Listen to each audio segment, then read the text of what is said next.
আমি দিছি আমি কে আপনাকে এমপিগিরি দিয়েছি আমি কে আপনার কইছে উড়ে দাঁড়ে কই পুলিশ আমি কি পুলিশ লয়ে আইছি আমার কোনো পুলিশ আছে আমি আনছি আমার কথা হচ্ছে আমি আমার কাকাজ বাতিজারের লগে কথা কইতে যাবো আমার পুলিশ লাগবে কেন আমি ম্যাজিস্ট্রেট নিয়ে আসতে হবে কেন আপনার লগে কথা বলে কি আমার ম্যাজিস্ট্রেট লাগবে আপনারা কি আমার মারবেন আপনার লগে আমার এই সম্পর্কটা থাকুক এখন আপনি আমাকে এমন কোন পরিস্থিতিতে ফালাইয়েন না যেটার কারণে আপনার ম্যাজিস্ট্রেট এসে আপনার উপরে যখন জরিমানাটা করে আমার পরিবারে কিন্তু লাগবে গিয়া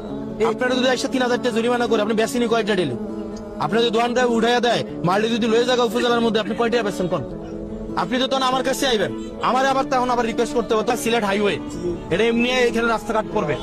এখন আমি আপনাদের কাছে তো কঠিন হইতে পারবো না পারবো আপনারা আমার বাপ ভাই আমি আপনাদের কাছে অনুরোধ করতে আসছি কারণ আগামী 3 দিন পরে ম্যাজিস্ট্রেট আসবে এসে অভিযান চালাবে এবং জরিমানা করবে এবং তুলে দিবে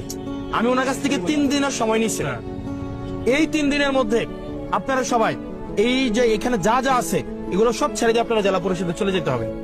আপনারা যদি এরপরে সিদ্ধান্ত যে নেন যে আমি যাব না বা আমরা যাব না তাহলে আপনাদের দায়িত্ব আপনাদের নিতে হবে